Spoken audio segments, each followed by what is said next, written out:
অনেকে ভালো কিছু ইন্ডিয়ান জায়গাকে ডেসক্রাইব করতে গিয়ে বলে যে ফরেন লোকেশন মনে হচ্ছে, এটা ঠিক সেই লোকেশন। এটা আমার অ্যাকচুয়ালি পার্সোনালি পছন্দ নয়, কারণ ইন্ডিয়া যা সৌন্দর্য আছে সেটা যে কোনো দেশকে টেক্কা দিতেই পারে।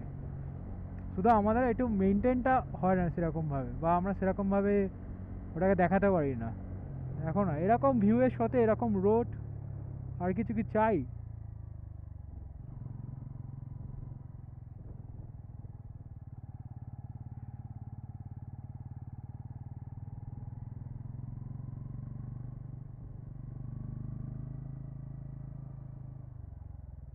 দাঁড়াও তোমাদেরকে আরেকবার দেখাই ভিউটা, দেখো। কোথায় পাবে বলো এরকম ভিউ? কটা পাহাড় দেখা যাচ্ছে বলছি, দেখো। একটা, ওদিকে আর একটা, দুটো, ওখানে একটা তিনটে, ওটা চারটে, ওদিকে একটা, মানে পাঁচটা। পুরো একটা ভ্যালি, এটা পুরো ভ্যালি। বন্ধুরা নিশ্চয়, সরি, নিশ্চয়ই দাঁড়িয়ে ফাড়িয়ে গেছে ওরা ফটো ফটো তোলার জন্য।